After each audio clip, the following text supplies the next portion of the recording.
Shalom, selamat pagi Ibu Bapak, Saudari dan Saudara, serta adik-adik di rumah. Bertemu kembali di Satu Hati, Sapaan Tuhan tiap pagi. Hari ini Jumat tanggal 11 Februari 2022 dengan tema Mengasihi dengan Mengampuni. Kita akan merenungkan kembali sapaan Tuhan yang luar biasa untuk memulai segala aktivitas kita di hari ini. Sebelum memulai perenungan hari ini, ada baiknya kita berdoa dan mengucap syukur kepada Tuhan Pencipta kita. Mari kita berdoa. Tuhan Yesus yang Maha Baik, pagi ini kami mengucap syukur di hadapan-Mu atas perlindungan-Mu, menjaga kami sepanjang malam ini Tuhan. Kami memohon kepada-Mu untuk tetap memberikan penyertaan-Mu sepanjang hari ini, sehingga bukan hanya hidup kami yang berhasil di dalam nama-Mu, tetapi juga sanggup untuk memuliakan Engkau di hadapan semua orang. Biarlah Roh-Mu yang bekerja, memimpin kami semua dalam setiap langkah kami, dan biarlah hanya berkat-Mu yang menyertai kami, mulai dari pagi ini hingga nanti malam kami kembali tidur. Sebentar kami akan merenungkan sedikit dari firman-Mu. Kiranya Tuhan tutup bungkus kami, layakkan kami Tuhan, biar kami bisa mendengar dan menjalankan seluruh perintah-Mu. Amin. Ibu Bapak, Saudari dan Saudara, serta adik-adik di rumah, bacaan kita pada hari ini terambil dari Lukas, pasalnya yang ke-15, ayatnya yang 31-32. Yang akan dibacakan oleh adik kita dari sekolah minggu, adik Asko. Silakan adik Asko. Bacaan firman Tuhan pagi ini terambil dari Lukas 15 ayat 31-32 yang demikian. Kata ayahnya kepadanya, "Anakku, engkau selalu bersama-sama dengan aku, dan segala kepunyaanku adalah kepunyaanmu. Kita patut bersukacita dan bergembira karena adikmu telah mati dan menjadi hidup kembali. Ia telah hilang dan didapat kembali." Demikian firman Tuhan. Terima kasih adik Asko. Ibu Bapak, Saudari dan Saudara, serta adik-adik di rumah, renungan pada hari ini dengan tema mengasihi dengan mengampuni akan kita awali dengan sebuah pertanyaan. Di dalam hidup ini, hal apakah yang paling sulit dan yang paling berat untuk kita lakukan? Ketika hal ini ditanyakan dalam sebuah kelompok PA, pemahaman Alkitab gitu, seseorang menjawab bahwa yang paling sulit untuk dilakukan adalah memaafkan atau mengampuni. Dan itu benar.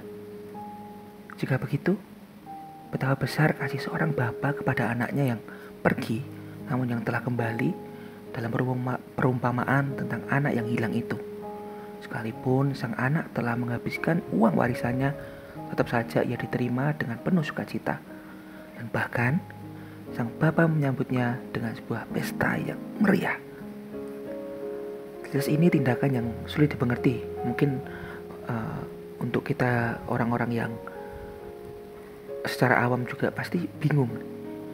Bahkan juga oleh kakak sulungnya sendiri, ia protes dan harus ditenangkan oleh bapaknya. Setelah itu kan menjadi timbul sebuah pertanyaan. Mengapa sih bapak itu tuh bersedia untuk mengampuni anaknya? Tidak lain dan tidak bukan, itu didorong oleh kekuatan cinta kasih.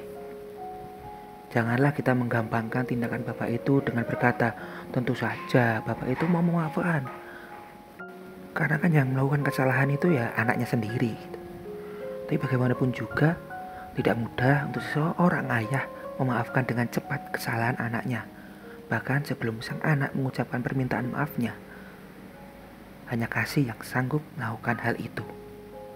Kita didorong untuk melakukan hal yang sama, yakni bersedia memaafkan atau mengampuni. Sebab itu adalah bukti nyata dari kasih yang sejati. Sesungguhnya orang yang tidak bersedia memaafkan orang lain adalah orang yang kurang menyadari bahwa sebenarnya ia pun juga hidup dalam pengampunan Tuhan.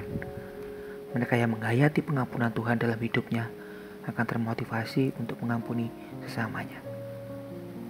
Amin. Seperti kalau di dalam sebuah lagu yang luar biasa sih menurut saya adalah mengasihi lebih sungguh, mengasihi mengasihi lebih sungguh. Tuhan lebih dulu mengasihi kepadaku, mengasihi lebih sungguh.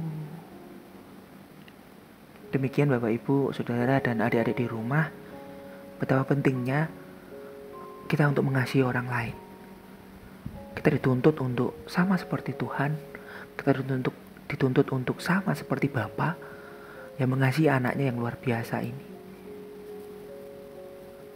Rely on God, tetap berserah sama Tuhan, supaya juga Tuhan memberikan kekuatan kepada kita untuk tetap mengasihi satu sama yang lain. Amin. Sebelum kita kembali ke aktivitas kita, mari kita satukan hati di dalam Tuhan. Tuhan, terima kasih ketika pada pagi hari ini kami boleh merenungkan sedikit dari firman-Mu untuk bekal kami menjalani hari ini.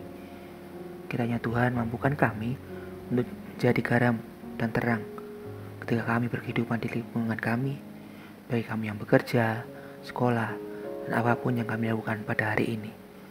Tuhan, tutup bungkus kami dengan setiap anugerah-Mu, supaya kami bisa menjadi teladan dan mencerminkan Tuhan di diri kami. Jagai kami ya Tuhan. Ya Tuhan Allah yang Maha Baik, kami juga berdoa untuk negara ini ketika pandemik yang sedang terjadi di sekitar kami hingga sampai ke dunia ini masih saja belum menunjukkan perbaikan.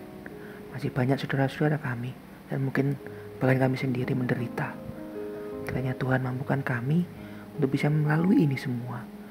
Serahkan hidup kami ke dalam tangan-Mu. Hanya di dalam nama Tuhan Yesus Kristus, Juru Selamat kami. Amin. Kiranya renungan yang singkat ini bisa membawa pesan dan rema buat kita untuk menjalani semua aktivitas kita di hari ini. Tuhan Yesus memberkati.